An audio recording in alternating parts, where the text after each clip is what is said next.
సరే ఆమెనని చెప్పండి. సందర్భాన్ని మనం చూస్తే ఈ ప్రత్యక్షపు గుడారంలో పరిశుద్ధ స్థలంలో ఉండే ఈ వస్తువుల గురించి మనం ధ్యానం చేస్తూ ఉన్నాము. ప్రత్యేకంగా ఈరోజు నుంచి సన్నిధి రొట్టెల బల్ల గురించి మనం ధ్యానం చేయబోతున్నాం.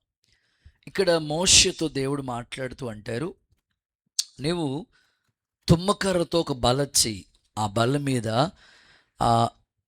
దేవుని సముఖంలో ప్రత్యేకంగా బంగారు రేకుని పొదిగించాలి. బలిపీఠం దగ్గర మనం నేర్చుకున్నప్పుడు తుమ్మకర్రతోనే చేశారు, కానీ ఆ తుమ్మకర్రకి ఏ రేకు పొదిగారు చెప్పండి? ఇత్తడి రేకు. అది బలిపీఠాన్ని గురించి. అయితే ఇక్కడ బంగారు రేకుని పొదిగించమని, మేలిమి బంగారు రేకుని పొదిగించమని దేవుడు చెప్పాడు. ప్రత్యేకంగా ఈ బల్ల మీద నిత్యము అక్కడ రొట్టెలు ఉండాలి, నిత్యము దేవుని సందులో ఆ రొట్టెలు ఉంచమన్నాడు. అందుకే దీనికి సన్నిధి రొట్టెల బల్లని లేదా సముఖపు రొట్టెల బల్లని దీనికి పేరు.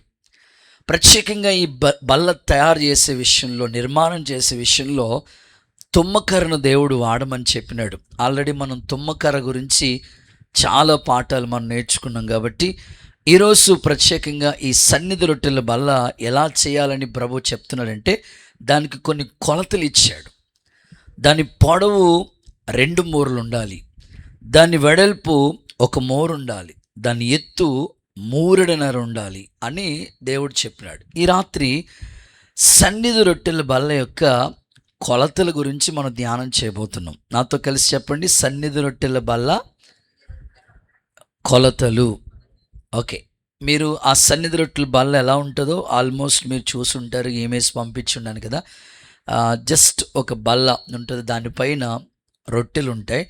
దానికి బలిపీఠానికి ఎలాగైతే ఉంగరాలు ఉంటాయో దీనికి కూడా ఉంగరాలు చేయమన్నాడు, మోత కర్రలు చేయమన్నాడు.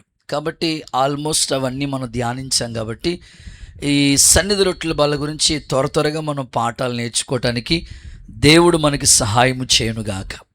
ఇక్కడ ప్రత్యేకంగా దేవుడు మాట్లాడుతున్నాడు, దాని కొలతల గురించి మాట్లాడాడు. ఈ కొలతలు, ఈ 3 కొలతల గురించి 3 పాఠాలు చాలా వేగంగా త్వరగా మీకు ఈ ఆత్మ సంబంధమైన విషయాలు చెప్పడానికి ఆత్మ దేవుని సహాయం ద్వారా మీ ముందు నేను నిలిచి ఉన్నాను. దేవుడే మనందరికీ అర్థమయ్యే రీతిలో ఈ సన్నిధి రొట్టెల బల్ల యొక్క కొలతల గురించి వివరంగా మన ప్రభు మనతో మాట్లాడి బోధించునుగాక. నమ్మితే ఒకసారి అందరూ ఆమేనని చెప్పండి. 2 చేతులతో ఒకసారి హల్లెలూయా చెప్తారా? ఈ సందర్భాన్ని మనం చూస్తే కొలతలు చాలా ప్రాముఖ్యమైనవి. నిజమే, ప్రతి వ్యక్తి జీవితంలో కూడా కొలతలు అనేవి చాలా చాలా చాలా ప్రాముఖ్యం. ఎందుకనంటే మనం వేసుకునే బట్టలు ఖచ్చితంగా కొలతలు ఉంటాయి. ఈవెన్ షర్ట్ కానీ, ప్యాంట్ కానీ, బ్లౌజ్ కానీ, ఏది మీరు స్టిచ్చింగ్ చేసుకున్న పంజాబీ డ్రెస్ కానీ ఖచ్చితంగా దానికి ఒక కొలత ఉంటుంది. భౌతికంగా మనం ఆలోచిస్తే కొలతలు చాలా ప్రాముఖ్యము. ఇంకా మీకు అర్థమయ్యే కోణంలో చెప్పాలంటే, పాలు మనం తీసుకునే పాలు ఉంటుంది కదా, పాలు తాగుతూ ఉంటారు చాలామంది. పాలు చాలా శ్రేష్టమైన ఆహారం. అయితే ఈ పాలని కూడా కొలుస్తూ ఉంటారు, లీటర్లలో కొలుస్తూ ఉంటారు. 1/2 లీటర్, పావు లీటర్, లీటర్ అని కొలుస్తూ ఉంటారు. ఇంకా మీకు అర్థమయ్యే కోణంలో చెప్పాలంటే, మనం ఉంటున్న ఇల్లు కూడా, ఇంటిని కూడా నిర్మాణం చేసేటప్పుడు కొన్ని కొలతలు ఉంటాయి. మేస్త్రి ఈ హాల్ ఎంత ఉండాలి, బెడ్రూమ్ ఎంత ఉండాలి, కిచెన్ ఎంత ఉండాలి, డైనింగ్ హాల్ ఇలా ఉండాలి, ఇట్లాగా కొలతలు ఉంటాయి. కొలతల ప్రకారంగా చేస్తూ ఉంటారు. ఇంకా మనం ఉంటున్న భూమి కూడా కొలుస్తూ ఉంటాం సెంటిన్ లెక్కలో. ఎంత తక్కువ వచ్చినా సరే అవసరమైతే ఆ పక్కోళ్ళు మరలా వాళ్ళు అధికారులను పిలిచి మరలా ఏమైనా కొలతలు తేడా వస్తే మరలా ఆ సరిహద్దు రాళ్ళు పాతే విషయంలో, కొలతల విషయంలో చాలా జాగ్రత్త తీసుకుంటారు. అంతే ఎందుకండి, మీరు వంట చేస్తూ ఉంటారు కదా, 10 మందికి సరిపడే వంటకి ఇంత బియ్యం వాడాలి, ఇన్ని కిలోలని వాడుతూ ఉంటాం. అదే 100 మందికి వండాలనుకోండి, కొలత మారిపోతూ ఉంటుంది. ఈవెన్ మీరు వండే ప్రతి వంటకంలో కూడా కొలత ఉంటుంది. కూరలో ఇంత ఉప్పు వేయాలి, ఇంత కారం వేయాలి, ఇంత పసుపు ఉండాలని ఒక కొలత ఉంటుంది. ఇంతమందికి ఇంత ఎస్టిమేషన్ అని ఉంటుంది. ఆ కొలత సరిగ్గా లేకపోతే మన వంట అనుకున్నట్లుగా ఉండదు. ఈ భౌతిక విషయాల్లోనే ఇంత కొలతలు పర్ఫెక్ట్‌గా మనం పాటిస్తూ ఉంటుంటే, ఆత్మ సంబంధంగా దేవుడు ఇచ్చిన ఈ సన్నిధి రొట్టెల బల్ల కూడా కొన్ని కొలబద్ధతిలో కొన్ని పరిమాణాల్లో దేవుడు ఈ కొలత ప్రకారంగానే ఈ బల్ల చేయమని దేవుడు చెప్తూ వచ్చాడు. ఇంకా మీకు అర్థం అవ్వడం కోసం చెప్తాను. ఒకసారి అందరూ హల్లెలూయా అని చెప్పండి. ఏదైనా ఒక ప్రాంతానికి వెళ్ళాలనుకోండి, ముందే ఇక్కడి నుంచి అక్కడికి డిస్టెన్స్ ఎంతో మనం చూసుకుంటాం. మేము మొన్న జంగారెడ్డిగూడానికి ఆల్ నైట్ ప్రేయర్కి వెళ్ళాం. ఇక్కడి నుంచి మేము ప్రయాణం చేయడానికి ఎంత సమయం పడుతుంది, వాళ్ళు మనకిచ్చే వాక్య సమయం ఎన్ని గంటలకు ఇస్తానన్నారు. ఇక్కడ మనం ఎన్ని గంటలకు బయలుదేరితే ఎన్ని గంటలకు రీచ్ అవుతాం. సో ఇక్కడి నుంచి గూగుల్ అమ్మని అడిగితే 133 కిలోమీటర్లు చూపిస్తూ ఉంది. ఇంచుమించు 3 అవర్స్ జర్నీ చేయాలి. ఏదో ఒక గంట ప్రసంగం కొరకు ఇక్కడి నుంచి 3 అవర్స్ జర్నీ చేసి మెసేజ్ చెప్పి మరలా 3 అవర్స్ జర్నీ చేసి ఇంటికి వచ్చినప్పటికి తెల్లారింది. అంటే ఎందుకు ఈ మాటలు చెప్తున్నానంటే, ఎక్కడికైనా వెళ్ళాలంటే డిస్టెన్స్ చూస్తూ ఉంటాం. ప్రయాణం కూడా కొలత మనకు ఉంటుంది. ఇక్కడి నుంచి రాజమండ్రి వెళ్ళాలంటే, అయ్యా భక్తులు ఉన్నారు కదా, ఇక్కడి నుంచి రాజమండ్రి వెళ్ళాలంటే ఇంచుమించు 66 కిలోమీటర్లు. ఇక్కడి నుంచి కాకినాడ పోవాలంటే 60 కిలోమీటర్లు. ఇక్కడి నుంచి విజయవాడ వెళ్ళాలంటే ఇంచుమించు 200 కిలోమీటర్లు వస్తుంది. కొలత అవసరం, ఖచ్చితంగా మనకి కొలత అవసరం. అంతెందుకండి, మీ ఆరోగ్య విషయాల్లో కూడా మీకు బ్లడ్ ఎంత ఉందో టెస్టింగ్ చేయాలి కదా. మీరు ఎంత బ్లడ్ ఉందో, ఆరోగ్యం బాగలేదంటే బ్లడ్ తగ్గిందో సరిగ్గా ఉందో లేదో చూస్తారు కదా. ఈ విధంగా భౌతిక విషయాల్లో కొలతలు ఎంత అవసరమో ఈ ప్రత్యక్ష గుడారంలో బలిపీఠం యొక్క కొలతల గురించి మనం విన్నాం. ఇప్పుడు సన్నిధి రొట్టెల బల్ల గురించి దేవుడు కొలతల గురించి చెప్తూ పొడవు ఎంత ఉండాలి అంటే 2 మూరలు ఉండాలని చెప్పాడు. మోర అంటే 2 జానలు కలిస్తే మోర. ఇంచుమించు ఒక మోర వచ్చేసి 18 అంగుళాలు, 1.5 అడుగులు. పొడవేమో 2 మూరలు ఉండాలని చెప్పాడు, వెడల్పేమో 1 మూర ఉండాలని చెప్పాడు, ఎత్తేమో 1.5 మూర ఉండాలని చెప్పాడు. ఈ 3 విషయాలు మీకు త్వరగా చెప్పి ఈ సందేశాన్ని ముగింపులోకి తీసుకురావాలని ఆశపడుతున్నాను. అందరూ చేతులు ఎత్తి ఒక్కసారి హల్లెలూయా చెప్దామా? సో నా ప్రశ్న, ఈ సన్నిధి రొట్టెల బల్ల యొక్క కొలతలు మనకి నేర్పించే ఆత్మీయ పాఠాలు ఏంటి అనే ప్రశ్న మీరు నోట్ చేసుకుంటే, ఈ పొడవు, వెడల్పు, ఎత్తు, ఈ 3 కొలతల గురించి 3 ఆత్మ సంబంధమైన విషయాలు మీకు చెప్పి ఈ పూట ఈ సందేశాన్ని ముందుకు కొనసాగించాలని ఆశపడుతున్నాను. చెప్పండి, పొడవు ఎంత ఉండాలా? మీకు కంఠస్థం వచ్చేసేయాలి. పొడవు ఎంత చెప్పండి? 2 మూరలు. వెడల్పు ఎంత? మూర. ఎత్తు ఎంత? 1.5 మూర. అంతేనా? 3.5 అంటే 1.5, సింపుల్గా 3.5, 1.5 మూర. సరే, మీకు అర్థమయ్యేటట్లుగా ఇప్పుడు పొడవు గురించి మనం ధ్యానం చేద్దాం. పొడవు 2 మూరలను నోట్ చేయండి. పొడవు = 2 మూరలు. బైబిల్లో 2 అనే సంఖ్యకు చాలా విలువ దేవుడిచ్చాడు. బైబిల్లో 2 అనే సంఖ్య ఒక అద్భుతమైన ఆత్మ సంబంధమైన పాఠాన్ని మనకు నేర్పిస్తూ ఉంది. 2 అనే సంఖ్య గురించి మనం బైబిల్ చదువుతూ ఉంటుంటే చాలా విషయాలు దేవుడు దాచాడు. అయితే ఇక్కడ వాడిన సందర్భాన్ని గురించి మీకు చెప్తాను. ఇక్కడ 2 అనే ఈ సంఖ్య 2 మూరలు. 2 అనే సంఖ్య దేనిని మనకి సూచిస్తూ ఉంది? ఈ 2 అనే సంఖ్య ద్వారా మనం ఏం పాఠం నేర్చుకోవాలి అనంటే, సాక్ష్యము అనండి. ఇద్దరు నోటి మాట దేవుడు సత్యము అని సాక్ష్యం ఇస్తాడట. ఇద్దరు నోటి నుంచి వచ్చిన మాట ఒకటే అయి ఉంటే అది సత్యము అని దేవుడు సాక్ష్యం ఇస్తాడట. ఇది నా మాట కాదు, బైబిల్లోంచి మనం చదువుదాం. యోహాను సువార్త 8వ అధ్యాయం 17వ వాక్యాన్ని ఒకసారి చదవగా విందాం. యోహాను సువార్త 8వ అధ్యాయం 17, 1:7. మరియు 2 మనుషుల సాక్ష్యము సత్యమని మీ ధర్మశాస్త్రంలో రాయబడి ఉంది కదా. 2 మనుషుల సాక్ష్యము సత్యమని ధర్మశాస్త్రంలో రాయబడి ఉంది కదా. తండ్రైన దేవుడు కుమారుడైన యేసుక్రీస్తు ప్రభు గురించి సాక్ష్యం ఇచ్చాడు, ఈయన నా ప్రియ కుమారుడు అని. ఈ అధ్యాయంలో ప్రభువు ఇలా వర్ణిస్తూ ఉన్నాడు. ఇద్దరు మనుషుల సాక్ష్యము సత్యమని ధర్మశాస్త్రంలో రాయబడి ఉంది కదా. ఇప్పుడు తండ్రి అయిన దేవుడు కుమారుడైన యేసుప్రభు గురించి సాక్ష్యం ఇస్తున్నాడు. నన్ను పంపిన వారు నా గురించి సాక్ష్యం చెప్తున్నాడు. ఆ మాటలు అక్కడ చాలా వివరంగా వర్ణించుకుంటూ వచ్చారు. అంటే 2 అనే సంఖ్య మనకి ఏ పాఠం నేర్పిస్తుందంటే సాక్ష్యము. ఇద్దరు మనుషుల నోటి నుంచి వచ్చిన ఆ మాట ఉంటుంది చూసారా, అది సత్యము. అందుకే చూడండి, స్థలాలు పొలాలు ఏదైనా కొనుక్కునేటప్పుడు రిజిస్ట్రేషన్ కానీ అగ్రిమెంట్ కానీ జరిగేటప్పుడు ఎవరైతే కొనుక్కుంటున్నారో వాళ్ళ తరపున సాక్షి సంతకాలు ఒకరు ఉంటారు, అటు అమ్మే వాళ్ళ తరపున ఒకరు సాక్షి సంతకాలు పెడతా ఉంటారు. సాక్ష్యం అనేది చాలా ప్రాముఖ్యమైనది. ఈవెన్ ఒక పెళ్లి చేసే పెద్ద పాస్టర్ గారు చెప్తారు, పెళ్లి కొడుకు దగ్గర తరపు నుంచి ఒకరు సాక్షి సంతకాలు పెట్టేవాళ్ళు రెండయ్యా, పెళ్లి కూతురు తరపు నుంచి ఒకరు సాక్షి సంతకాలు పెట్టడానికి రెండయ్యా అని చెప్తా ఉంటారు. ఇక్కడ కూడా ప్రభు ఏమంటారంటే ఇద్దరు మనుషుల నోటి మాట సత్యము, సాక్ష్యము సత్యము. అందుకే చూడండి, కోర్టులో కూడా సాక్ష్యము చాలా ఇంపార్టెంట్. ఇది ఆత్మీయ జీవితంతో పోల్చి చెప్తా ఉన్నాను. ఇద్దరు మనుషులు చెప్పిన ఆ మాట ఖచ్చితంగా అది సత్యమై ఉంటుంది దేవుని వాక్యంలో. అందుకే చూడండి, పాత నిబంధన గ్రంథంలో కానీ పాత నిబంధన అంతా కూడా ఛాయ, నీడ. అది క్రొత్త నిబంధనలో రుజువు అవుతూ వచ్చింది.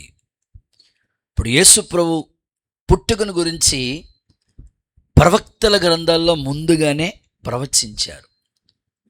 కన్యక గర్భవతి, చెప్పండి, కుమారుని కంటది, ఆయనకి ఇమ్మానుయేల్ అని పేరు పడి. యెషయా ప్రవక్త కొన్ని వందల సంవత్సరాల క్రితం ప్రవచించాడు. ఇదే ప్రవచనాన్ని మీకా ప్రవక్త కూడా ప్రవచిస్తాడు. యూదా బెత్లెహేమా ఎఫ్రతా, ఇశ్రాయేల్ని ఏలేవాడు నీలో నుండి వస్తాడు. ఆ మాట సత్యం. అది యేసుక్రీస్తు ప్రభు యొక్క పుట్టుకను గురించి ప్రవక్తలు ముందుగానే ప్రవచించిన మాట రూఢుపరచబడింది.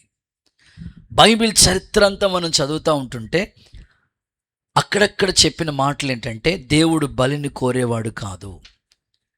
ఇది ప్రవక్తల గ్రంథంలో రాయబడి ఉంది. అది నెరవేర్పు యేసుక్రీస్తు ప్రభులో మనకు కనబడతా ఉంటుంది. అంటే 2 అనే సంఖ్య నీకు నేర్పించే పాఠం ఏమిటంటే ఇద్దరు మనుషుల నోటి మాట సత్యం అవుతుంది, సాక్ష్యము అంటున్నాడు. ఈ రాత్రి నీ నుంచి దేవుడు ఏమని చెప్తున్నాడంటే మన ఆత్మీయ జీవితంలో కూడా దేవుని గురించి ఖచ్చితంగా మనం సాక్ష్యం ఇచ్చే బిడ్డలుగా ఉండాలి. ఈ సన్నిధి రొట్టెల వల్ల నిత్యము ఆ సన్నిధిలోనే ఉంచాలి దాన్ని. ఆ బల్లని ఎక్కడ ఉంచాలంటే సన్నిధి రొట్టెలు బల్ల, ఆ దాని మీద రొట్టెలు పరిచి ఇటు 6 మొత్తం 12 రొట్టెలు పరిచి అది నిత్యము దేవుని సన్నిధిలోనే ఉండాలి. దేవుడు మన నుంచి కూడా కోరుకుంటున్నాడు, దేవుని సన్నిధిలో ఉన్న నీవు, దైవ భక్తిని కొనసాగిస్తున్న మనమందరం కూడా ఎప్పుడు ఎక్కడ ఉన్నా మన సాక్ష్యము ఎప్పుడు కాపాడుకుంటూనే ఉండాలి. ఈ సాక్ష్యము దేవుడు మన గురించి ఇవ్వాలి, మనుషులు కూడా మన గురించి సాక్ష్యం ఇవ్వాలి. ఒక గొప్ప దైవజనుడు ఇలా అంటాడు, సాక్ష్యం లేకపోతే అసలు మోక్షమే లేదట. అందుకని ఎప్పటికప్పుడు సాక్ష్యాన్ని మనం కాపాడుకుంటూ ఉండాలి. అసలు ఈ ప్రత్యక్షపు గుడారానికి మరొక పేరు ఏమిటంటే సాక్ష్యపు గుడారం అని కూడా చెప్పారు. సాక్ష్యము ఎప్పుడు మనం కాపాడుకుంటూ ఉండాలి.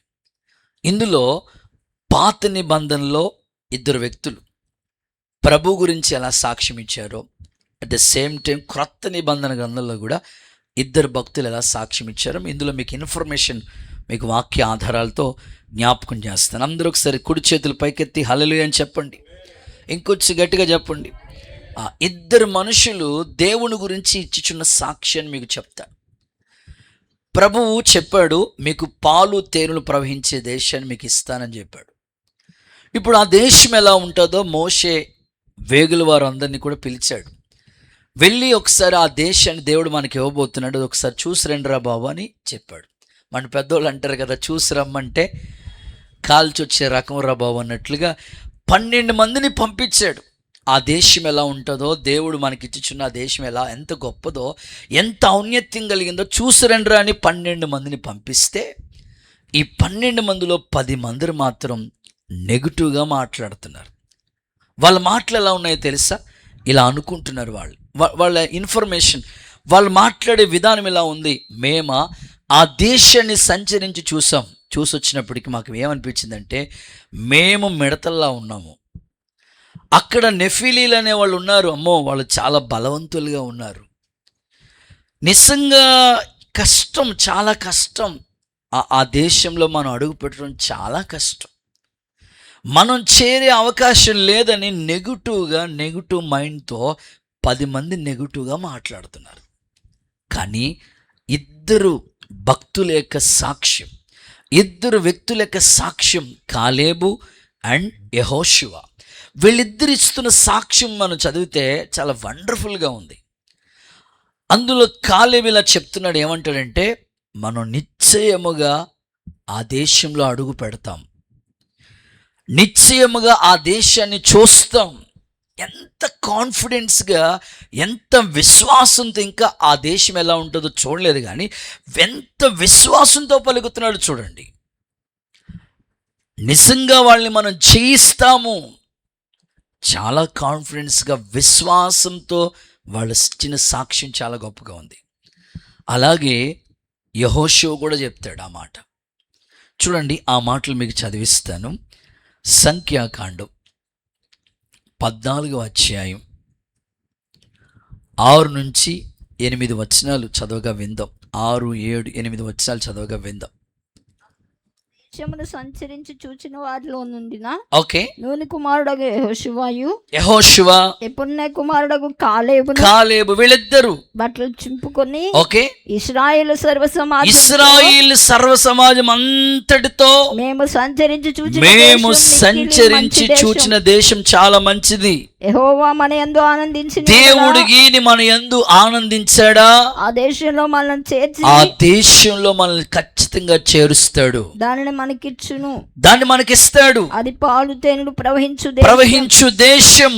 ఇంకా కంటిన్యూస్ గా చూస్తే, యెహోవా మీద తిరగబడొద్దు, ఆ ప్రజలకి భయపడొద్దు, వారు మనకు ఆహారం, వాళ్ళని దేవుడు మనకు ఆహారంగా మారుస్తాడు, వారి నీడ వారి మీద నుండి తొలగిపోతుంది, యెహోవా మనకి తోడై ఉంటాడు, మీరు మాత్రం జడియొద్దు, భయపడొద్దు. ఎంత చక్కని మాటలు కాలేబు, యెహోషువలు దేవుడు వారికి ఇవ్వబోతున్న ఆ దేశాన్ని గురించి సాక్ష్యం ఇస్తున్నారు.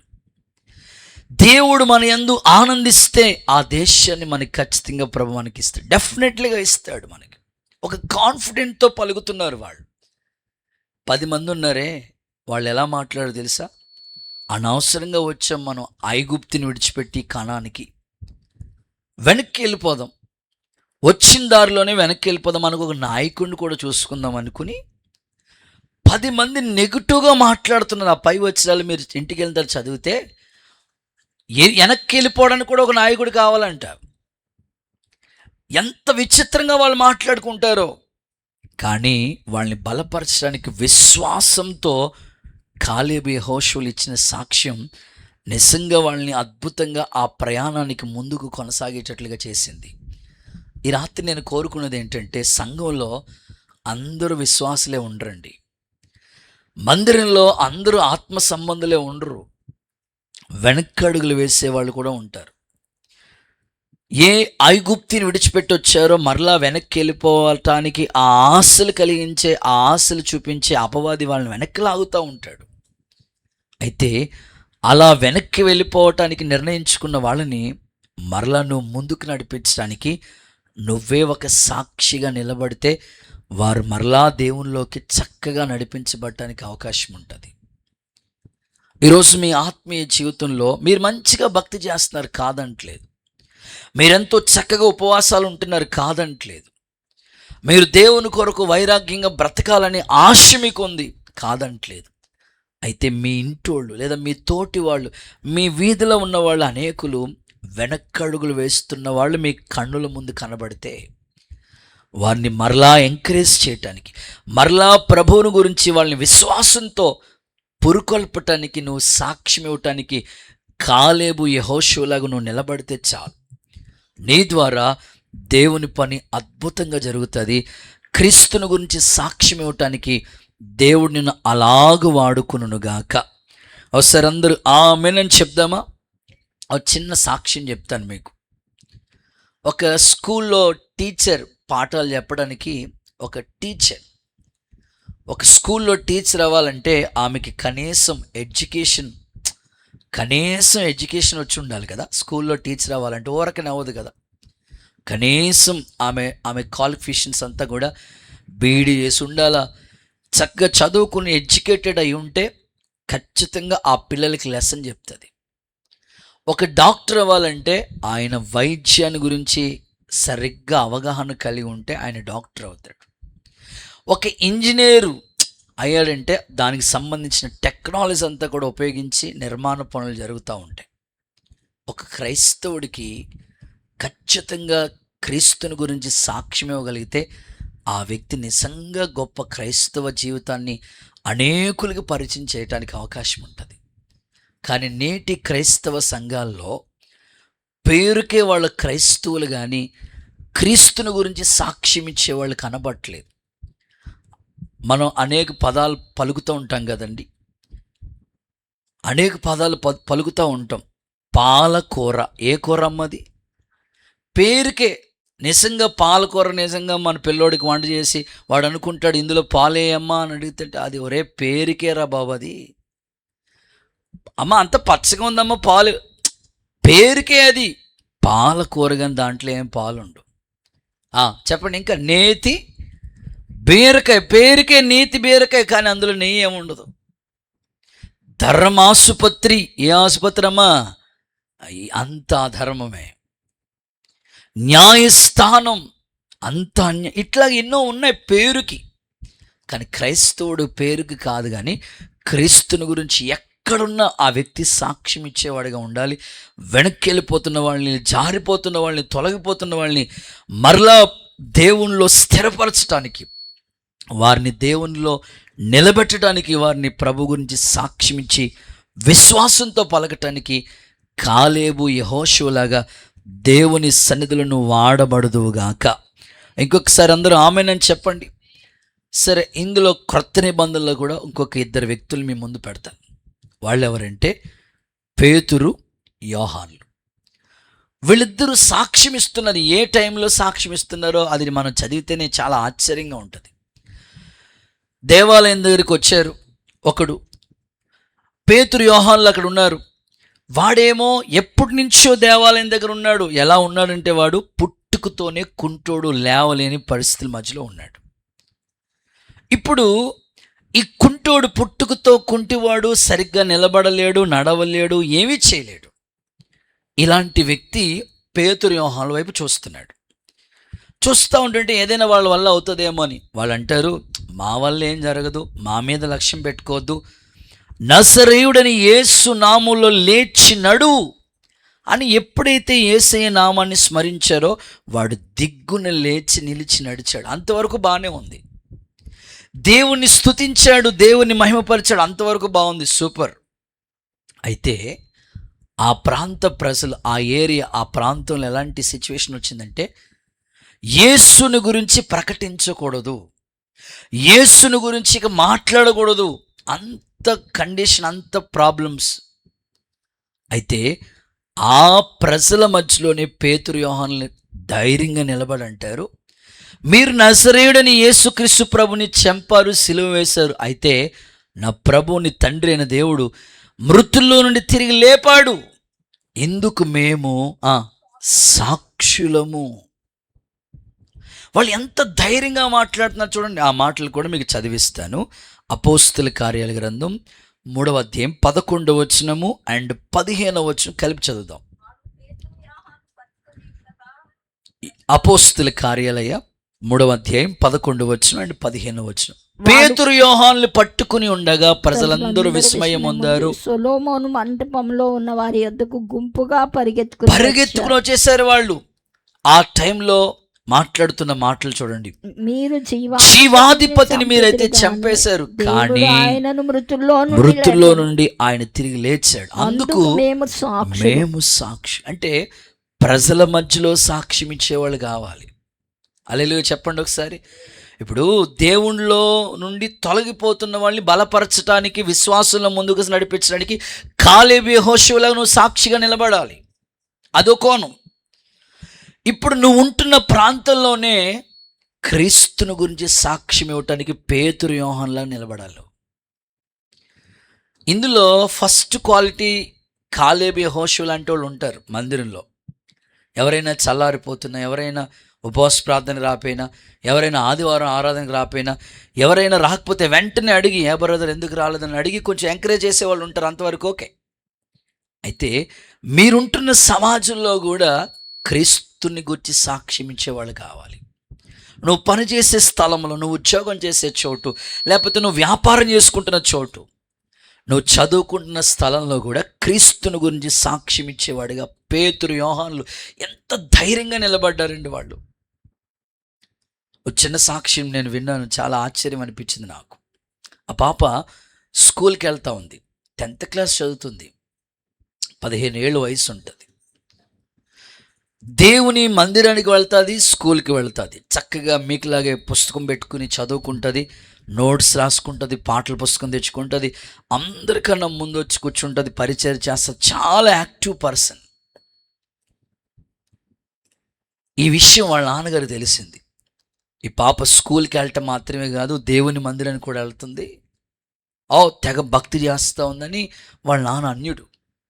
ఎప్పుడైతే వాళ్ళ నాన్నకి కూడా ఈ పాప భక్తి చేస్తుందని, దేవునిలోకి వెళుతుందనే మాట చెవిలో పడ్డదో, వెంటనే ఇంటికి వచ్చిన వెంటనే కర్రోడు పట్టుకుని రెడీగా ఉన్నాడు. ఎక్కడికి వెళ్ళావు నువ్వు చెప్పు అన్నాడు. ధైర్యంగా చెప్పింది, ఉన్నది ఉన్నట్టుగా చెప్పింది, ఏం అబద్ధం చెప్పలేదు. దేవుని మందిరానికి వెళ్ళాను నాన్న, ఇంకొకసారి ఆ యేసు ప్రభు గురించి చెప్పావంటే, ఆ ప్రభు పేరు ఎత్తావంటే నీ కాళ్ళు చేతులు ఎరగొట్టి ఇంట్లో కూర్చోబెడతాను జాగ్రత్త అని అన్నంత మాత్రాన దేవుణ్ణి విడిచిపెట్టలేం కదా. అలా కాదు నాన్న, యేసు ప్రభు మన కోసం గొప్ప త్యాగం చేసిన పరమ తండ్రి ఆయన, గొప్ప త్యాగశీలి ఆయన. మీలో ఎవరికైనా జ్ఞానం కావాలని నన్ను అడగమని చెప్పాడు, దేవుని జ్ఞానం ఇస్తానని చెప్పాడు. ఆయన దగ్గరికి వెళ్తున్నానయ్యా, ఇంకా నేను చదువుకుంటున్నది ఇంకా మంచిగా నాకు మెమొరీ గుర్తుండిపోవడానికి దేవుడు నాకు దైవికమైన జ్ఞానం ఇస్తాడు, నా చదువులో తోడై ఉంటాడు. నేనేం సినిమాకి వెళ్ళలేదు కదా, నేనేం ఫ్రెండ్స్తో జల్సా చేయట్లేదు కదా, వ్యర్థంగా టైం వేస్ట్ చేయట్లేదు కదా. చదువులో జ్ఞానం గుర్తుండడం కోసం, నా చదువు మెరుగుపరచడం కోసం ప్రభు దగ్గరికి వెళ్తే నాకు మంచి భవిష్యత్తు ఇస్తాడని గ్రహించి వెళ్తున్నాను. ఇంకొక మాట మాట్లాడవా నీ సంగతి చెప్తానని సీరియస్గా మాట్లాడు. ఈ పాప మాత్రం ప్రభుని విడిచిపెట్టట్లేదు, ప్రభు సన్నిధిని వెంబడిస్తూ ఉంది. తెలిసింది, మరలా కూర్చోబెట్టి చెప్పాడు, ఇదిగో నువ్వేదో ప్రభు దగ్గరికి వెళ్తానని అంటున్నావు కదా, వెళ్తే వెళ్ళావు, కానీ ఇదిగో ఈసారి కానీ మార్కులు రాపోయినాయా అప్పుడు చెప్తాను నీ సంగతి. మార్కులు రాపోయిన నీ సంగతి చెప్తాను, 10/10 రావాలని వాళ్ళ నాన్న చెప్పాడు. అన్యుడు, విగ్రహారాధికుడు. ఈ పాపేమో ప్రభుని గురించి తెలుసుకుంది, నెమ్మదిగా దేవుని సంధికి వెళ్తూ ఉంది. పట్టుదలతో అడిగింది దేవుణ్ణి, ప్రభా నీ సందుకు వస్తున్నా, నేనేం మా స్నేహితురాలతో సినిమాలు కానీ షికారులు కానీ లోక సంబంధమైన ఏ వాటిని అంటుకుండగా, దేవుడు, జ్ఞానం, చదువు, తల్లిదండ్రులు, ఇదే నా ఆశ, ఇదే నా ప్రపంచం అని దేవుని పాదాల సన్నిధిలో ఆమె ప్రార్థన చేసుకుంటా, మందిరానికి వెళ్తా, పరిచర్య చేస్తా, చక్కని విశ్వాస జీవితాన్ని కొనసాగుతూ ఉంది. ఈ విషయాలు పాస్టర్ గారికి కూడా తెలిస్తే, అమ్మా ఎందుకమ్మా ఇంట్లో ఎంత ఇబ్బందిగా ఉన్నప్పుడు నువ్వు ఎందుకు ఎంత రిస్క్ చేస్తున్నావు? లేదన్నయ్య, దేవుని విడిచిపెట్టకూడదు, దేవుని కొరకు నేను సాక్షిగా బ్రతకాలి. మా ఇంట్లో వాళ్ళందరూ అన్యులు అవ్వచ్చు, కానీ నా ద్వారా మా కుటుంబాన్ని రక్షించడానికి దేవుడు నన్ను ముందుగా ఆయన సన్నిధికి నడిపిస్తున్నాడేమో, నా ప్రవర్తన చూసి వాళ్ళు ప్రభు దగ్గరకు వస్తారేమో. సరేనమ్మా, ధైర్యంగా ఉండు, బాగా చదువుకో మరి అని చెప్పారు అయ్యగారు. ప్రార్థన చేయడం మొదలుపెట్టారు. ఆమె దేవుని మందిరానికి అందరికన్నా ముందు వచ్చి మందిరం తుడిచి, పట్టాలేసి, పరిచర్య చేసి, కుర్చీలు సర్ది, అంత త్యాగంతో పరిచర్య చేసి ఇంటికెళ్ళి బాగా చదువుకుని, స్కూల్కి వెళ్ళి బాగా చదువుకుని, మరలా ఆదివారం అయినా ఏ కూటమైనా యాక్టివ్గా ఉండి పరిచర్యలో ఉండేదట. అది చూసిన ప్రభు ఆమెను అన్యజనుల మధ్యలో ఒక సాక్షిగా నిలబెట్టడం కొరకు ఆమె కష్టం, ఓ పక్కన దేవుని జ్ఞానం. ఈ రెండు తోడుండి ఆమె మెరుగుపరచబడి పదును పెట్టి చదివిందల్లా గుర్తు పెట్టుకునేటట్లుగా మంచిగా జ్ఞానంతో చదువుకోవడానికి, పట్టుదలతో చదువుకోవడానికి దేవుడు సహాయం చేశాడు. ఆమె 10th క్లాస్లోనే 10/10 మార్కులు వచ్చినాయి. దేవుడికి స్తోత్రం చెప్పండి ఒకసారి. కొట్టిది ఏదో గట్టి కొట్టండి. ఇక 10/10 ఎప్పుడైతే మార్కులు వచ్చినాయో వాళ్ళ నాన్నకి నమ్మకం కుదిరింది. వెళ్తే ఎల్లులే అంటున్నాడు. నెమ్మదిగా వాళ్ళ అమ్మకు విశ్వాసం వచ్చింది. నెమ్మదిగా వాళ్ళ తమ్ముడికి ప్రభువు అంటే ఆశ పుట్టింది. ఈ కుమార్తె ద్వారా వాళ్ళ అమ్మ ప్రభులోకి వచ్చింది, వాళ్ళ తమ్ముడు ప్రభులోకి వచ్చాడు. అంత మాత్రమే కాదు, దేవుణ్ణి దూషించి దుర్భాషలాడి వ్యతిరేకించిన వాళ్ళ నాన్న ఈ పాప ప్రవర్తన చూసి, ఆ పాప చదువులో విజయాన్ని సాధించే స్థితిని చూసి, లోకంతో కానీ స్నేహితులతో కానీ ఎవరితో వెళ్ళకుండా దేవుడు క్రమశిక్షణ ఆ పద్ధతి ఎప్పుడైతే వాళ్ళని అనుగ్రహించాడో, అమ్మా నువ్వు ప్రభువులోకి వెళ్ళిన తర్వాతే బాగున్నావు, నేను కూడా నీతో పాటు ప్రభువులోకి వస్తానని ఆ కూతురు ద్వారా కుటుంబం అంతా ప్రభు దగ్గరికి వచ్చింది. సమాజంలో ఆ కుటుంబం సాక్షులుగా నిలబడ్డారు. చప్పలు కొడుతూ ఒకసారి యేసయ్యకి మహిమ చెల్లిద్దామా. నేనంటాను, వ్యతిరేకంగా ఉంటున్న ఆ ఇంట్లో ఆ కూతురు చక్కగా దేవుని కోసం నిలబడింది కదా సాక్షిగా. ఈ రాత్రి ప్రభు ఈ సన్నిధి రొట్టెల బల్ల, ఈ సన్నిధిలో నిత్యం ఉండిపోయే ఆ బల్లను గురించి నీకేం చెప్తున్నాడంటే, దాని పొడవు 2 మూరలు. ఈ 2 అనే సంఖ్య సాక్ష్యము, క్రీస్తుని గురించి ఇచ్చే సాక్ష్యం గురించి చెప్తుంది. ఆ దిశగా నీవు దేవుని కొరకు సాక్షిగా బ్రతకాలని కోరుకుంటున్నాను. బోధిగంతాల వరకు నాకు సాక్షిగా ఉండమన్నాడు ప్రభు. అలాంటి కృప దేవుడు మీకు ఇచ్చునుగాక. ఓకే, 2వ మాటలోకి వెళ్ళిపోదాం. చెప్పండి, రెండోది ఏంటిది? వెడల్పు ఎంత?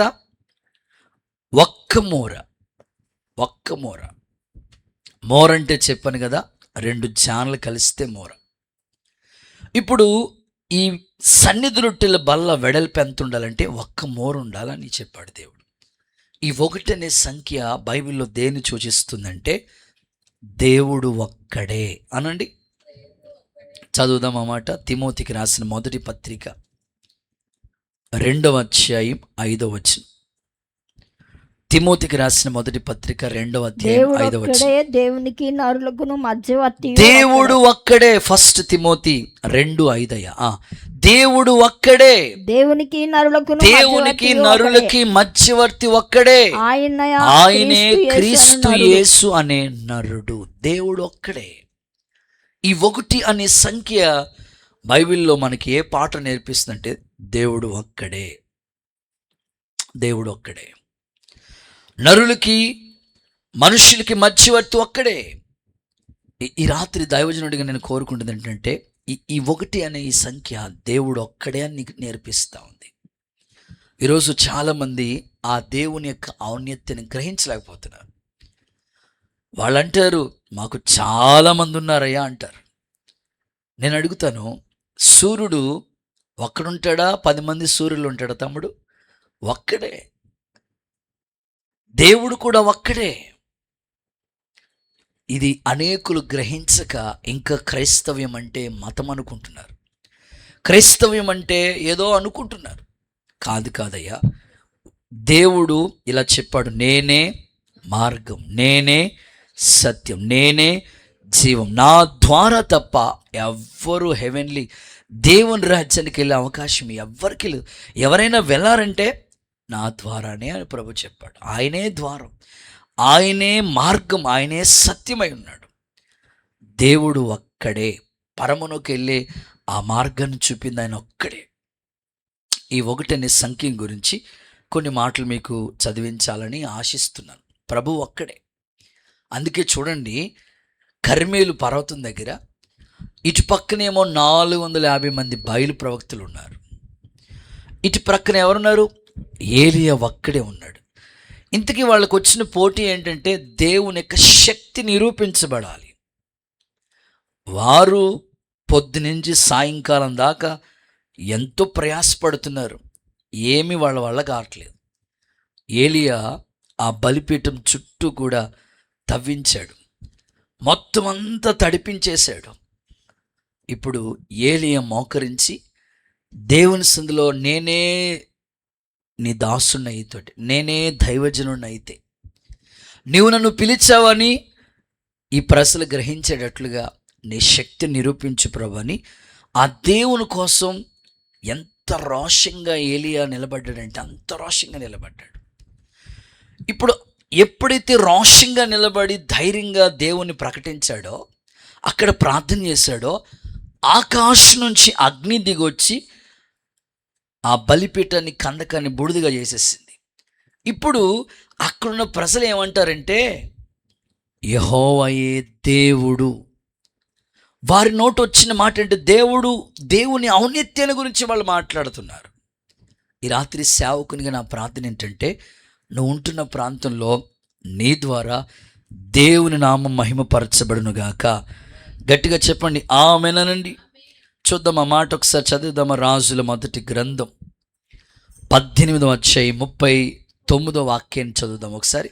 అంతట జనులందరూ జనులందరూ కూడా ఇలా మాట్లాడుతున్నారు. ఏం మాట్లాడుతున్నారయ్యా? యెహోవాయే దేవుడు, యెహోవాయే దేవుడు, యెహోవాయే దేవుడు అని కేకలు వేస్తారు. దేవుని కోసం ఈ రాజుల మొదటి గ్రంథం 18:39లో ఎంత రోషంగా వాళ్ళు నిలబడ్డారు.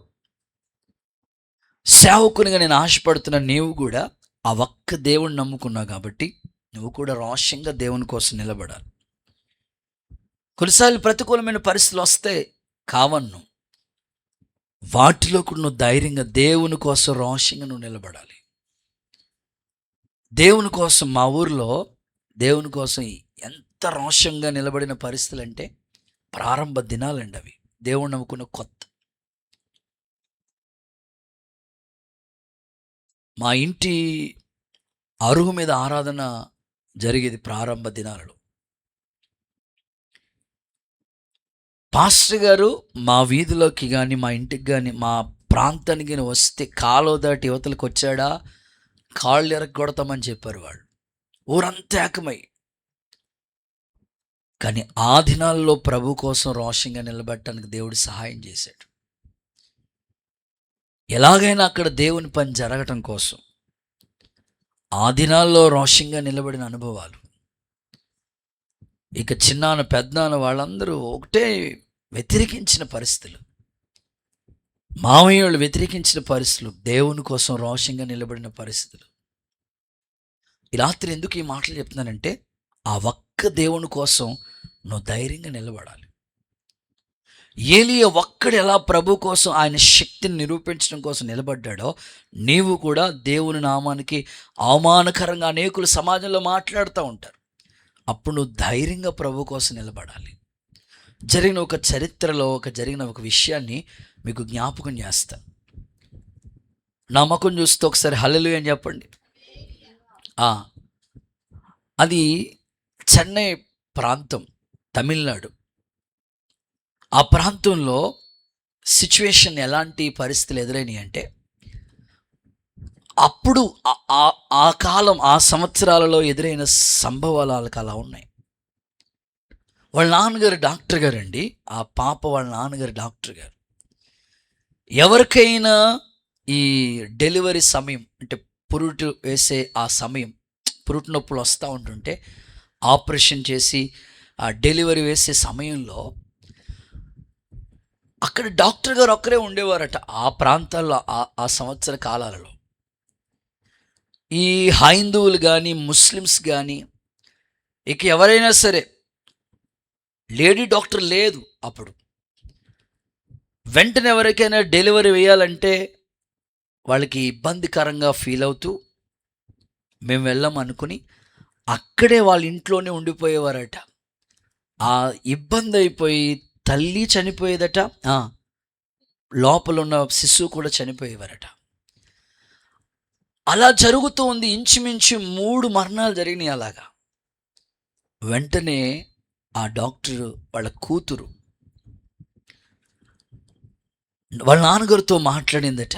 వాళ్ళ నాన్నగారు కూడా చెప్పారంట, అమ్మా ఇక నువ్వు తప్పదు, నువ్వు ఏదో చేసుకోవాలి, త్యాగం చేసుకోవాలని చెప్తే ఆమెను అమెరికాకు పంపించి కష్టపడి డాక్టర్కి సంబంధించిన కోర్స్ చదివి ఆమె మరలా చెన్నై పట్టణానికి వచ్చి రాయి వెల్లూరు సిఎంసి హాస్పిటల్ ఉంటుంది, క్రిస్టియన్ మెడికల్ కాలేజ్. 1990లో ఆ యొక్క కాలేజీ ఆమె స్టార్ట్ చేసిందంట. ఆమె పేరు సోఫియా స్కడర్ అనే ఆమె. చూస్తున్న చూడండి లైవ్లో, సిఎంసి రాయి వెల్లూరు ఆ ప్రాంతంలో హాస్పిటల్ స్థాపించింది ఆమె.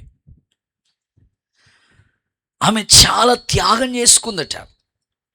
ఒక మాటలో చెప్పాలంటే అనేక ప్రాణాలు కోల్పోతున్న సందర్భంలో వాళ్ళందరూ ప్రాణాలు కాపాడటం కోసం ఆ ఒక్క లేడీ త్యాగం చేసుకుంటే అక్కడ హాస్పిటల్ స్థాపించబడింది. ఆమె జీవితాంతం గొప్ప సేవలు చేసిందట. నేను ఎందుకు ఈ మాటలు చెప్తానంటే, క్రైస్తవ్యం సమాజానికి మేలే చేసింది కానీ కీడేమి చేయలేదండి. ఈరోజు ఇది గ్రహించక చాలామంది దేవుళ్ళలోకి రావటానికి ఇష్టపడక క్రైస్తవ్యం అంటే అది మతం అనుకుంటున్నారు. ఇంకో కొంతమంది ఏమనుకుంటే అది అమెరికా వాళ్ళ దేవుడు అనుకుంటున్నారు. కానీ క్రైస్తవ్యం మిషనరీలు కానివ్వండి, గొప్ప గొప్ప త్యాగమూర్తులు కానివ్వండి, అందరికీ సమాజానికి మేలే పంచింది కానీ ఎవ్వరికీ కీడు చేయలేదు కదా.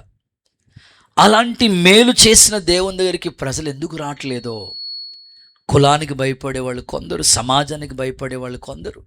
అరే, క్రైస్తవ్యం ద్వారా ఎన్ని మంచి కార్యాలు జరిగినవి, ఎంత టెక్నాలజీ అభివృద్ధి చెందింది, ఇది ప్రజలు గుర్తించట్లేదు. దేవుని గురించి రకరకాలుగా అపోహ వాళ్ళకు ఉండిపోయింది కాబట్టి వారు ప్రభువులోకి రాలేకపోతున్నారు. నువ్వు చెప్పాలి ధైర్యంగా, క్రైస్తవ్యం ఎవరికి హాని చేయలేదు. మిషనరీలు వచ్చి, ఒకప్పుడు హాస్పిటల్ ఎక్కడ ఉండేవండి, మిషనరీలు వచ్చి వాళ్ళ హాస్పిటల్ స్థాపించి ఫ్రీగా వైద్య సేవలు చేసి ప్రజలకు ఫ్రీగా చదువులు నేర్పించి ఇంత చక్కని జీవితాలు సమాజానికి ఇస్తే ఈరోజు ఆ సమాజం దేవుని గురించి గుర్తించట్లేదు.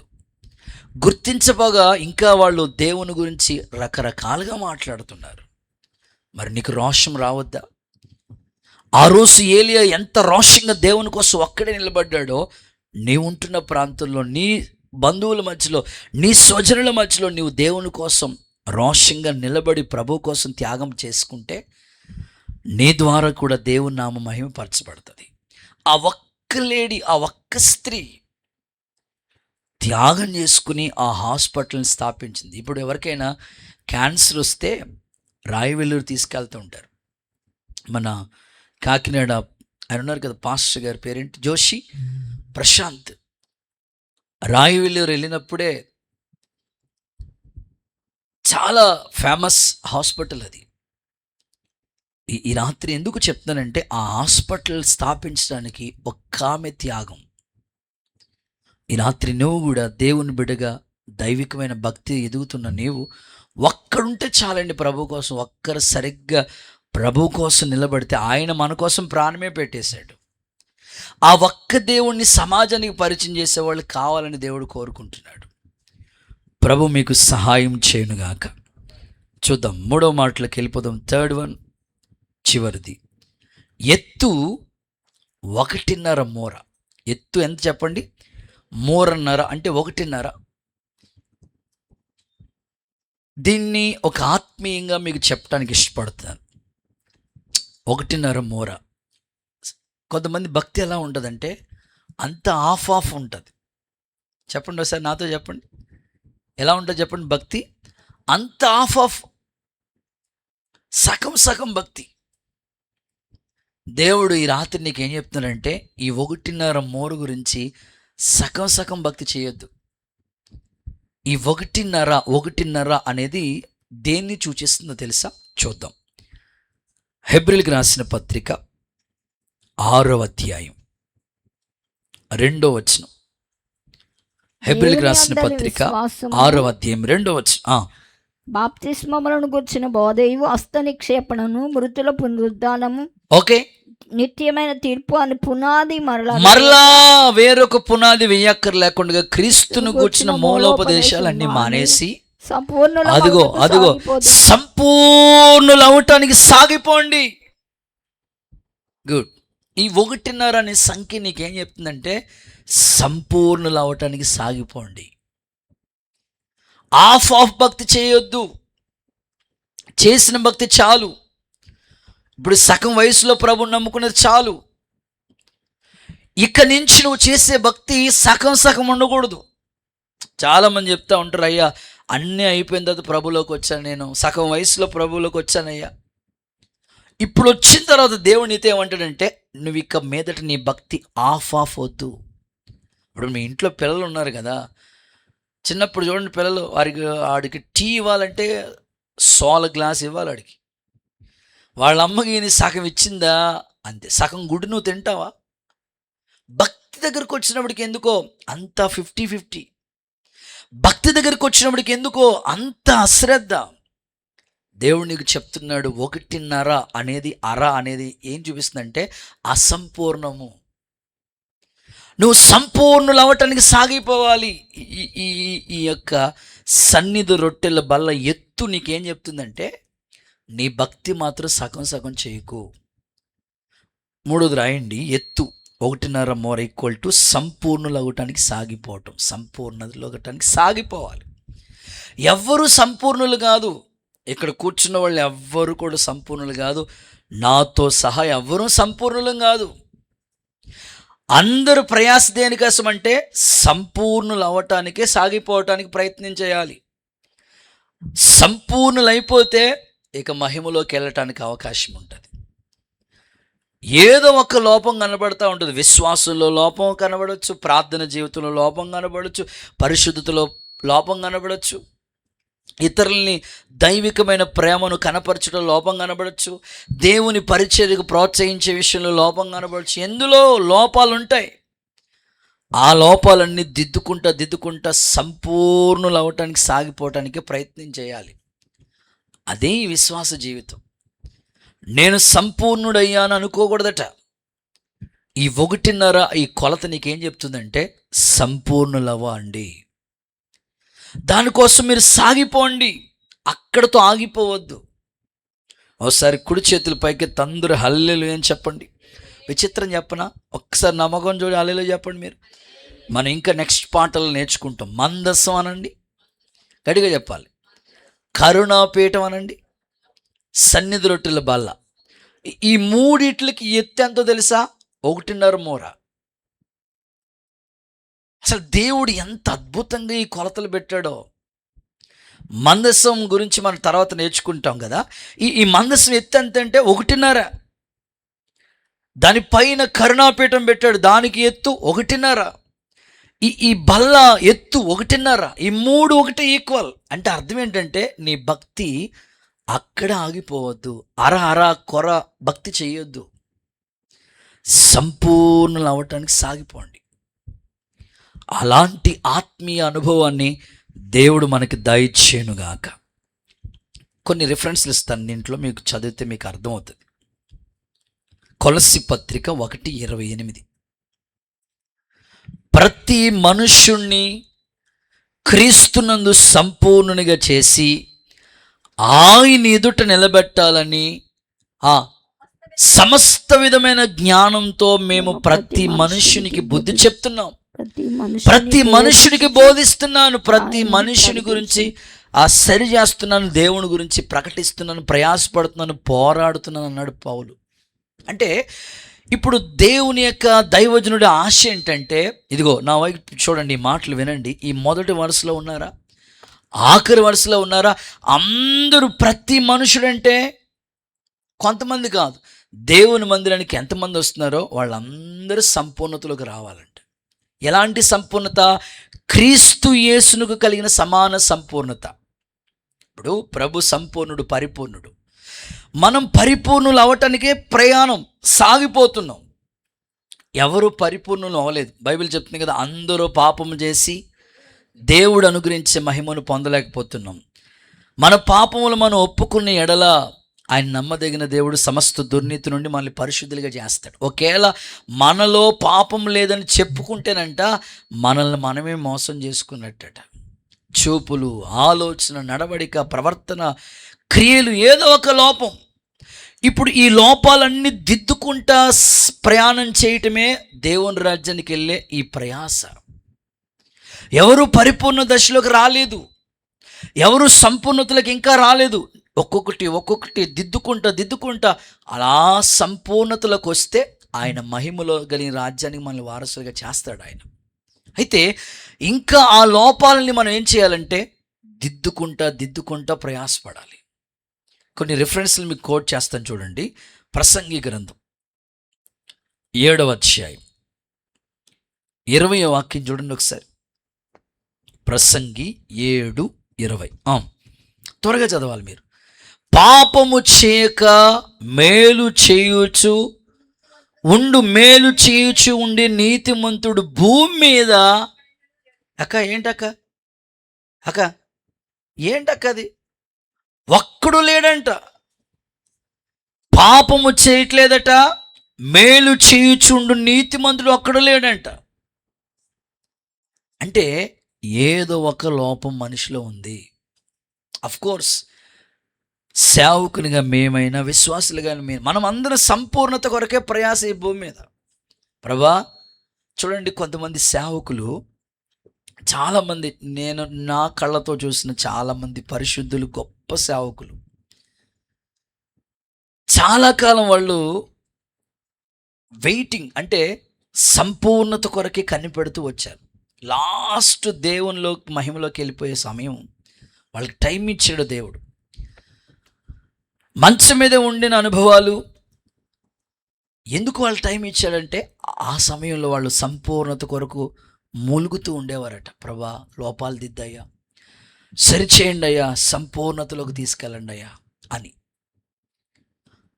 దైవజనుడిగా నేను కోరుకుంటుంది ఏంటంటే, మనకు కూడా ఈ మందిరం ఎందుకు, ఈ ఆరాధనలు ఎందుకు, ఈ కోటాలు ఎందుకు? ఎర్లీ మార్నింగ్ ప్రేయర్స్, ఈ షార్ట్ మెసేజ్లు ఇస్తున్నారు. రేపు మార్నింగ్ సండే. అసలు మందిరాలు ఎందుకు? అసలు మందిరానికి మనం ఎందుకు రావాలి? అసలు మందిరం ఎందుకు స్థాపించబడి? మార్నింగ్ షార్ట్ మెసేజ్ వినండి. మనల్ని దేవుడు మందిరంలోకి తీసుకొచ్చిన సంపూర్ణతలోనికి నడిపిస్తూ ఉంటాడు. ఎవరు సంపూర్ణులు కాదు, ఎవరు పరిపూర్ణులు కాదు. ఇప్పుడు ఒక్కొక్క మెట్టు సరి చేసుకుంటా క్రీస్తుకు కలిగిన ఆ సమాన సంపూర్ణతలోకి వచ్చే వరకు మనం ప్రయాసపడాలి. అందుకొరకు దేవుడు ఒక చక్కని సహవాసాన్ని మనకిచ్చాడు. మీకు ఇంకా ఆ వాక్యం చదివిస్తే మీకు బాగా అర్థమవుతుంది. చూడండి, యాకోబు పత్రికలో ఈ మాట అంటాడు చూడండి, 3వ అధ్యాయం 2వ వచనం. యాకోబు పత్రిక 3వ అధ్యాయం 2వ వచనం. మనం అనేక విషయాల్లో మనం అందరము తప్పిపోవచ్చు. కొంతమందా? అందరూ. ఎవడైనను మాట యందు తప్పని ఎడల అట్టివాడు లోపం లేనివాడే సర్వశరీరాన్ని స్వాధీనపరచుకోవడానికి శక్తి. అంటే మాటల్లో తప్పిపోయే వాళ్ళు కొందరు, చూపుల్లో తప్పిపోయే వాళ్ళు కొందరు, ఆలోచనలో అందరూ ఏదో ఒక లోపం ఉంది. అదే చెప్తున్నాడు, మనం అందరం తప్పిపోతున్నాము. దేవుని సన్నిధి ఎందుకంటే ఆ తప్పిదాలన్నీ కూడా సరి చేసుకుని, ఇప్పుడు ఒక మెకానిక్ షెడ్ దగ్గరికి, ఇప్పుడు ఒక కారు కానివ్వండి, ఒక బైక్ కానివ్వండి, కొన్నారు. వాస్తవంగా కొత్త షోరూంలో తీసుకొచ్చారక్క, తెచ్చారు. వినండి, తెచ్చిన తర్వాత సర్వీసింగ్ అని ఉంటుంది. సర్వీసింగ్ సెంటర్ అంతేనా servicing first service, second service, third service, ఇట్లా సర్వీసులు ఉంటాయి. అవి ఇన్ని వేల కిలోమీటర్లు తిరిగితే ఈ సర్వీస్ చేయాలి. 1000 కిలోమీటర్లు తిరిగిన తర్వాత ఫస్ట్ సర్వీస్ అనుకోండి కారుకి, తర్వాత 5000 తర్వాత సర్వీస్, 10,000 తర్వాత ఇంకా సర్వీసులు జరుగుతూనే ఉంటాయి. వెళ్ళినప్పుడల్లా ఏదో ఒక లోపం ఉంటుంది. ఆ షెడ్లోకి వెళ్ళిన తర్వాత అన్నీ సెట్ చేస్తూ ఉంటాడు. అరే మొన్న బాగానే ఉంది ఈ బండి, మరలా సర్వీస్ చేయాలి. క్రైస్తవ జీవితం ఎలాంటిదంటే, సంపూర్ణుడు ఎవరు లేరు, సంపూర్ణత కొరకే సాగిపోండి, సంపూర్ణత కొరకే ప్రయాసపడండి. దేవుడు మనకి చెప్తున్న పాఠం ఇది. ఈ ఎత్తు నీకేం చెప్తుందంటే, సంపూర్ణులు అవటానికి నువ్వు ప్రయాసపడు, సాగిపో, ఆగిపోవద్దు. ఇంత భక్తి చాలు, ఈ ఉపవాసం చాలు, ఈ ప్రార్థన చాలు, వారానికి 2 సార్లు వెళ్ళాలా, ఇట్లా అనుకోవద్దు. అనుదినము వాళ్ళు అపోస్తులు అనుదినం ఇంటింటా కూడుకునేవారండి. మరి వాళ్ళు ఆది అపోస్తుల సంఘము ఇంటింట ప్రతిరోజు కూడి ప్రార్థన చేస్తే నువ్వు వారానికి 2 సార్లు వచ్చి ఈ భక్తి చాలనుకుంటే ఎలా? అనుదినము నీకు ఉదయకాలం అరుణోదయ ప్రార్థన ఉండాలి, సాయంకాలం కుటుంబ ఆరాధన ఉండాలి, ఇంకా అవకాశం దొరికితే మధ్యాహ్నం కొర్నేలి ప్రార్థన. ఈ అనుభూతి ఉండాలి. ఎందుకంటే ఎవరు సంపూర్ణులు కారు, సంపూర్ణులు అవ్వటానికి అదే మాట పౌలు ఆఖరిలో తేల్చి చెప్పేశాడు. నేను ఇదివరకే పట్టుకున్నానని అనుకోవట్లేదు, ఇదివరకే గెలిచాను అనుకోవట్లేదు. మరేమనుకుంటున్నావయ్యా? చూడండి, ఆయన చెప్తున్న మాట చదివిస్తాను. ఫిలిప్పీలకు రాసిన పత్రిక 3వ అధ్యాయం 12 నుండి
హల్లెలూయా హల్లెలూయా అని చెప్పండి బిగ్గరగా.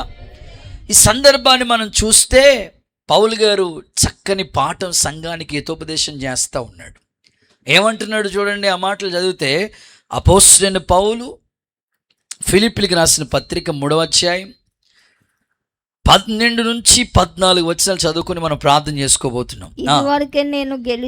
ఇదివరకే నేను గెలిచాను అనుకోవట్లేదు, ఇదివరకే నేను సంపూర్ణ సిద్ధి ఆల్రెడీ పర్ఫెక్ట్ గా ఉన్నాను, నా భక్తి సూపర్, నేను ప్రభు ఇప్పుడు ఈయనొస్తే ఇప్పుడే ఎత్తబడే గుంపులో ఉంటాను అనుకోవట్లేదంట ఆయన.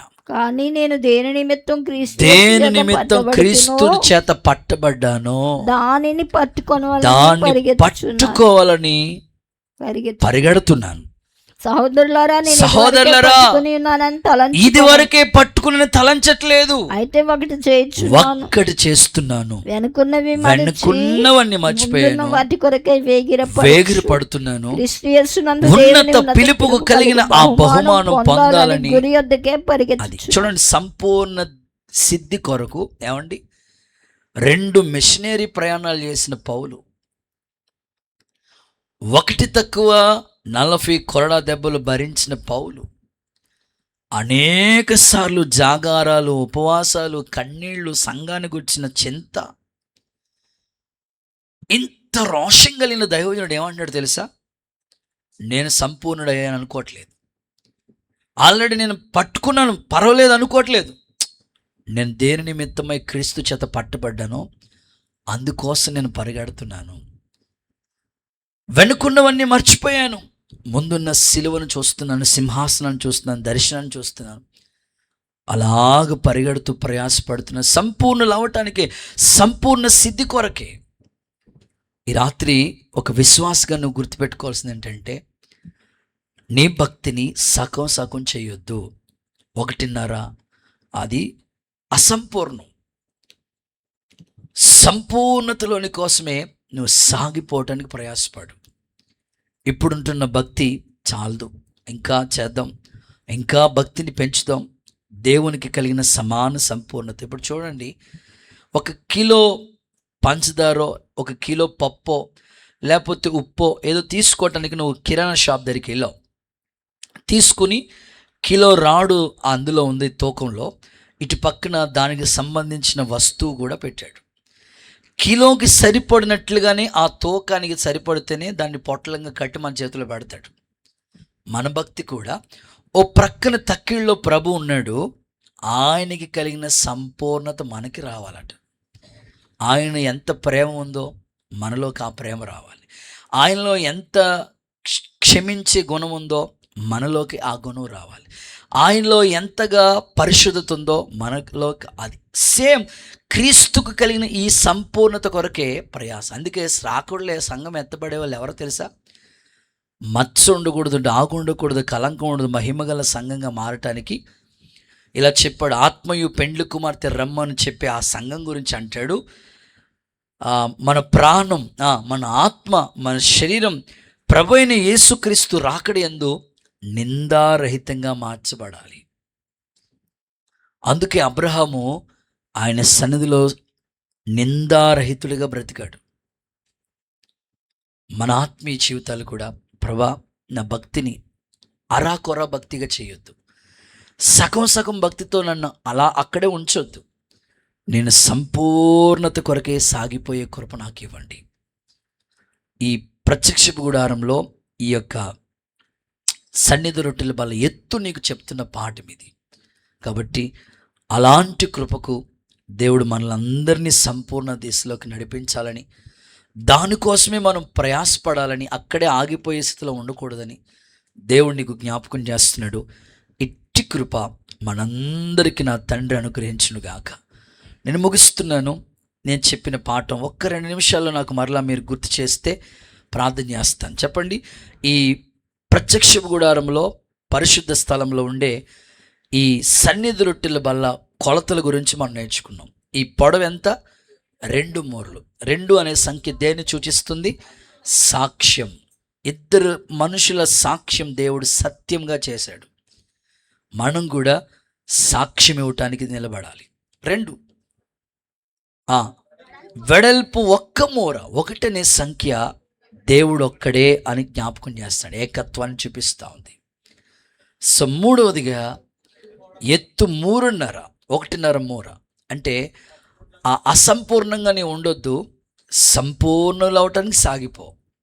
ఈ మాటలన్నీ మన వెనుకల్లో దేవుడు దీవించి, ఈ సన్నిధి రొట్టెల బల్ల ఎలా నిర్మాణంలో ఈ కొలతలు ఉపయోగకరంగా ఉన్నాయో మన జీవితాన్ని దేవుడు అలాగ స్థిరపరిచి ఆయన రాకడ కొరకు సిద్ధపరచునుగాక.